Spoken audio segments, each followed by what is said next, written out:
Hello and welcome to part one of the three-part series, Arteries, Bones, and Cognition, the ABCs of Healthy Aging. In this webinar, I'll be speaking about the role of vascular health in longevity and healthy aging.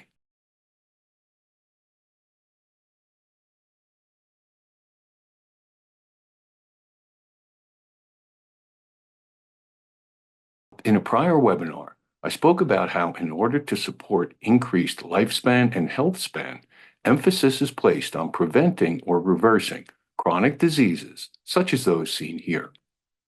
When we look at the ABCs of healthy aging, again, that's arteries, bones, and cognition, we can see the relationship between chronic inflammation and cardiovascular disease, osteoporosis, and neurodegenerative diseases.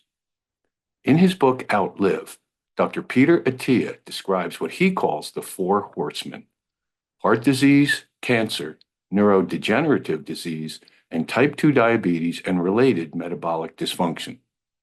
To achieve longevity, to live longer and live better for longer, we must confront these causes of slow death.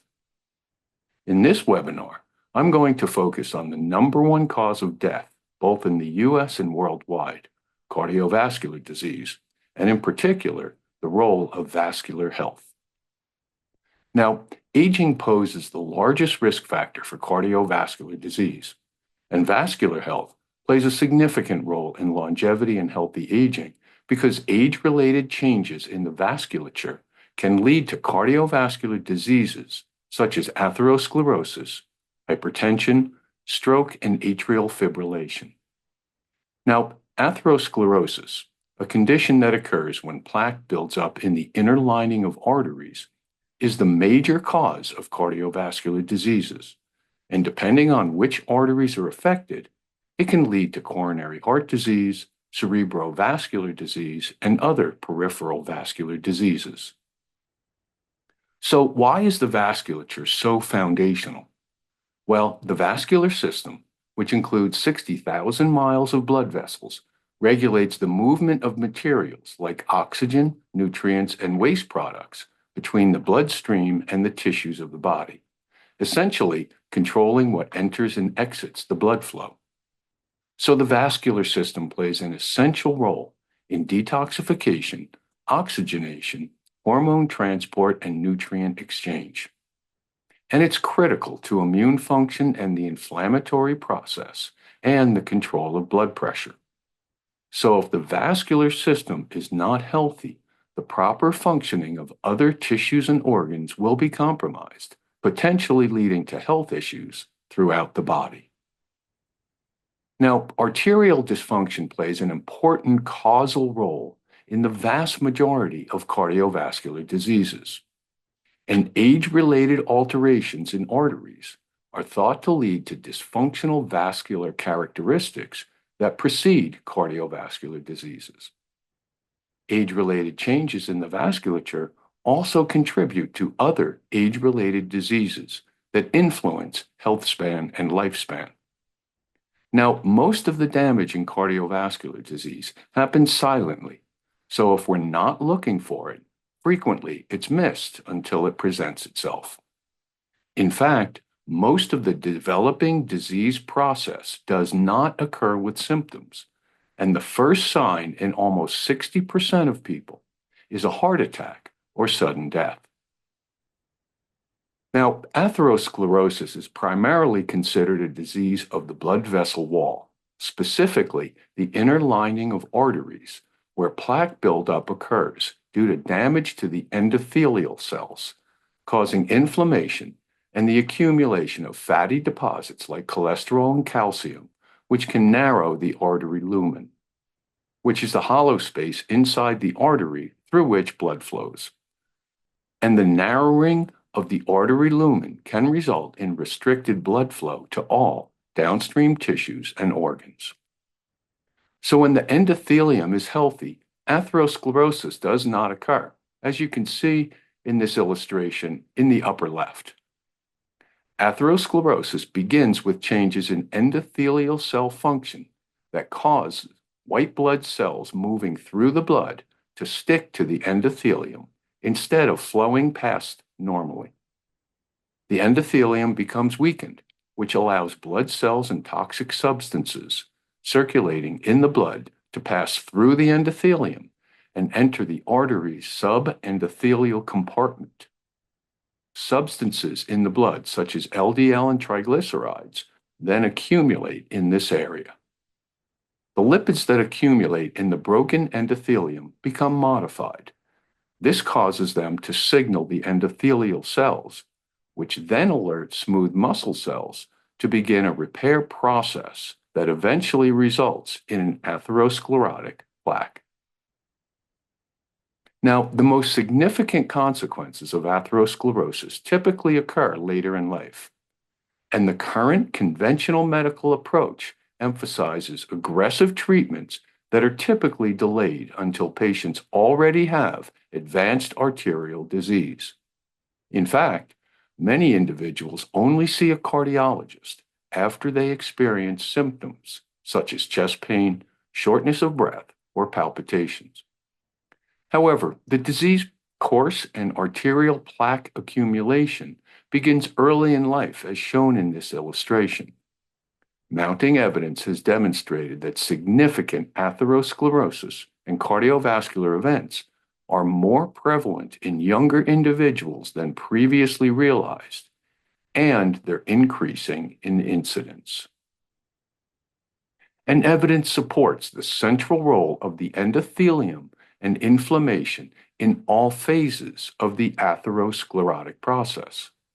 So maintaining endothelial function is essential to prevent coronary heart disease and promote cardiovascular health. And it's not just important for cardiovascular health. Endothelial dysfunction is really a systemic disease. Given that the endothelium lines the entire 60,000 miles of the vascular system, exposure to cardiovascular risk factors associated with coronary endothelial dysfunction is likely to affect susceptible organs beyond the heart. Now, the endothelial glycocalyx, or EGX, is a fundamental component of the endothelium.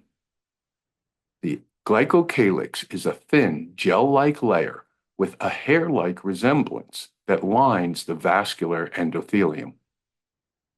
It has many roles in vascular function, including regulating vascular permeability, helping to regulate the inflammatory response in blood vessels, providing a physical barrier against adhesion of white blood cells to the vascular wall, which is the first step in the atherosclerotic process, regulating coagulation, essentially acting to prevent unnecessary clotting, and it triggers production of nitric oxide, which we'll see is an important chemical compound in vascular health.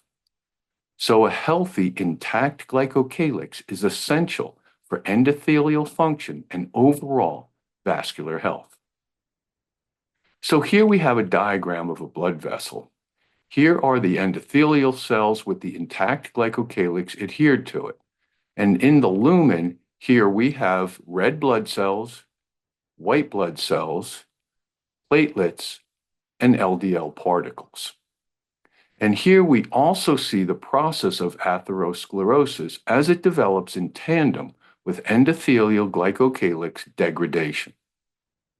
So disruption of the glycocalyx makes the endothelium adhesive and permeable, and this permits LDL particles and immune cells to adhere to and then penetrate the inner blood vessel wall, as we saw previously. The immune system's white blood cells try to remove the LDL by engulfing it. The LDL-filled immune cells aggregate, begin to die, and then leave behind a necrotic core, which is a mass of dead and dying cells formed inside an atherosclerotic plaque. Now, necrotic core formation is a hallmark of unstable plaque, which can result in plaque rupture into the vascular lumen, where it can form a thrombus or clot on the surface of the vessel wall, or plaque debris can travel through the bloodstream to block a vessel at a distant location, potentially causing serious downstream events, including heart attack, and stroke. So, what damages the endothelial glycocalyx? Well, all causes of inflammation and oxidative stress. For example, traditional risk factors such as hypertension, insulin resistance, dysfunctional lipid profiles, and elevated homocysteine, among others. Hormone imbalances, including low estrogen, progesterone, and total testosterone in women. So the hormone profiles seen in perimenopause and menopause, and in men, low total and free testosterone. Chronic inflammation associated with autoimmune diseases such as rheumatoid arthritis, lupus, psoriasis, and irritable bowel disease. And other factors such as gut dysbiosis, pathogens, and toxins. Now, dysfunction of the glycocalyx is strongly linked to biological aging, as the deterioration of this protective layer lining blood vessels is a key feature of the aging process, often preceding other signs of vascular dysfunction and contributing to age-related cardiovascular diseases like atherosclerosis. Essentially, a damaged glycocalyx can impair the normal function of the endothelium, leading to increased risk of cardiovascular complications throughout the aging process. So the endothelial glycocalyx is both fragile and resilient. Like the microbiome, with the right support, it can be healed, but it is subject to constant insults. An improving lifestyle, reducing inflammation, controlling blood pressure, and blood sugar regulation are all beneficial. And we see that glycocalyx degradation leads to endothelial dysfunction, which then causes tissue damage and ultimately end organ damage. And disruption of the glycocalyx is shown to be linked to reduced nitric oxide production. As I mentioned previously, one of the roles of the glycocalyx is to produce nitric oxide. Now, nitric oxide is a gas that functions as a regulatory molecule in the vascular system, and its inhibition due to endothelial injury contributes greatly to cardiovascular disease. Nitric oxide has numerous effects throughout the body, and the discovery of nitric oxide and its functions has been described as one of the most important in the history of cardiovascular medicine. The primary role of nitric oxide as it relates to vascular function is to dilate the arteries. So it regulates blood flow, is key for optimizing blood pressure, and essential for tissue oxygenation. And it has antioxidant effects, anti-inflammatory and immune effects, and a host of other functions. So maintaining a good nitric oxide level is one of the keys for preventing cardiovascular disease. Now, we have two main processes for producing nitric oxide. In the first pathway, endothelial cells produce nitric oxide in response to blood flow within the lumen. This is dependent upon an intact glycocalyx, as the force of blood flowing past the glycocalyx, called shear stress, acts as a mechanical trigger that activates the production of nitric oxide within the endothelial cells. Now, with aging, our production of nitric oxide through this pathway decreases by about 10 to 12% per decade, so that by the age of 40, our production will have decreased by approximately 50%. Most of nitric oxide is made through dietary processes after age 40. And here's the way that it works. We can make nitric oxide from nitrates and nitrites found naturally in our foods.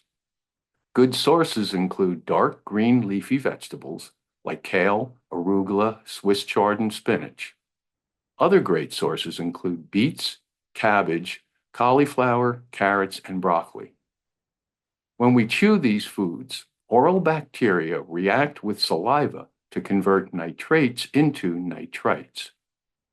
In the stomach, nitrites are converted to nitric oxide in the presence of stomach acid, which then goes into the bloodstream to meet the body's needs. Leftover nitrates and nitrites that are not converted to nitric oxide can be excreted or stored in the saliva glands for later conversion into nitric oxide. So it's essential to consume dark green leafy vegetables, beets, and other foods to support your nitric oxide levels. But here's the problem. Even with a good diet, if you're using mouthwash or taking an antacid like a PPI or an H2 blocker, you're adversely affecting nitric oxide production. If you've got an imbalanced microbiome in your mouth or in your gut, your ability to make nitric oxide is compromised. If you have low stomach acid, nitric oxide production is impaired. Even if you're eating well, most individuals have low nitric oxide levels due to the decreased production associated with the aging process. For example, as shown here, as we age, we lose 85% of our ability to make nitric oxide. So nitric oxide production declines with aging, inflammation and chronic illness, a standard American diet, a sedentary lifestyle, and many other factors.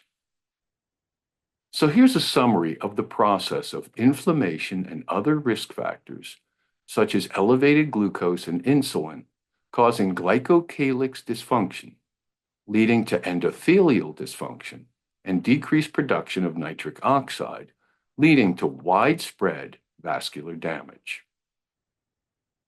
So the key takeaways are a healthy endothelial glycocalyx is vital to human health and longevity. A healthy glycocalyx is key to ongoing nitric oxide release. Even with a healthy glycocalyx, some individuals may need additional nitric oxide support. The blood vessel should be the initial and primary target to prevent and treat cardiovascular disease. And supporting the glycocalyx supports the endothelium. So how do you support the vascular system? Well, there's a saying, you can't manage what you don't measure. So we go beyond looking at standard risk factors and cholesterol panels and look at markers of inflammation and vascular dysfunction. We also look at risk factors, including lifestyle, that promote the chronic inflammation that drives vascular dysfunction.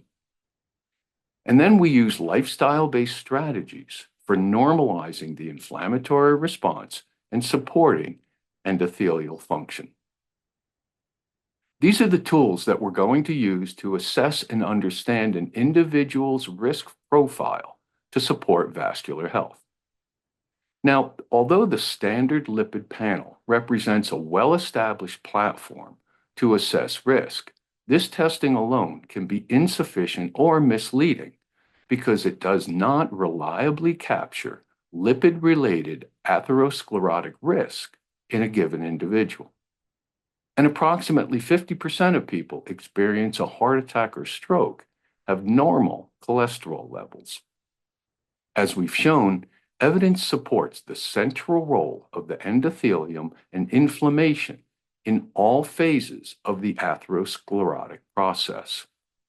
And combining multiple markers increases our ability to identify individual risk for cardiovascular disease.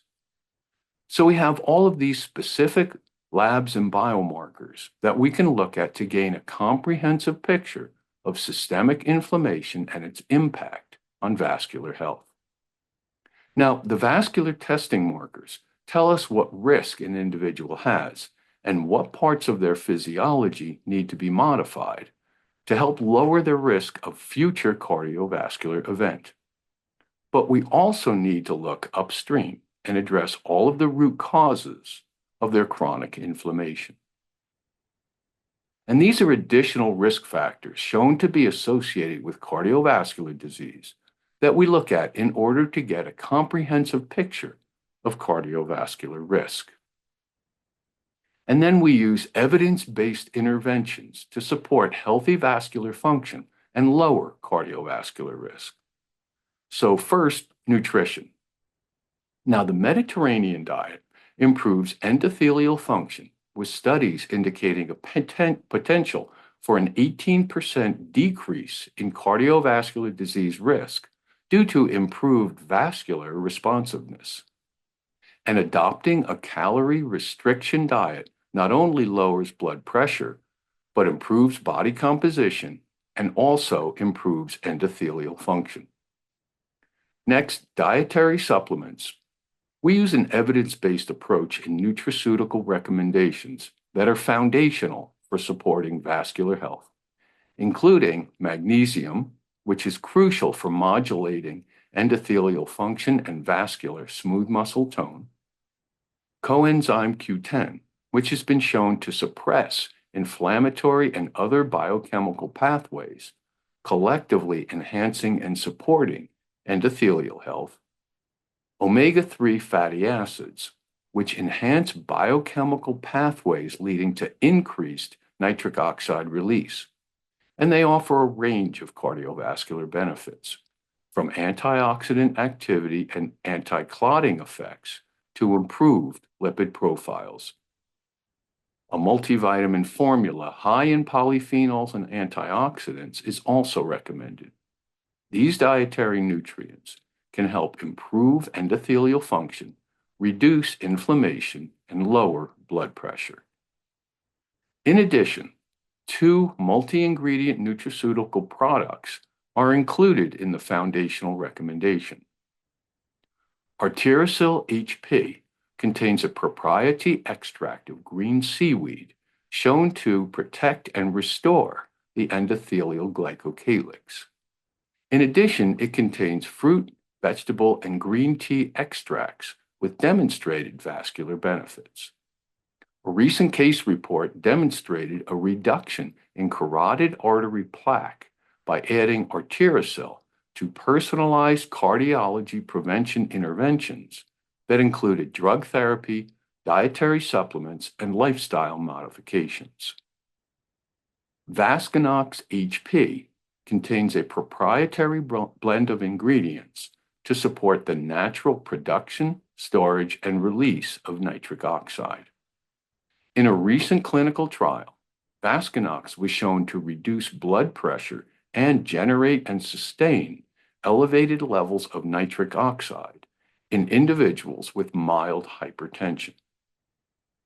So these are the foundational dietary supplements, and other nutraceutical recommendations are made on a personalized basis based on lab markers indicating specific need.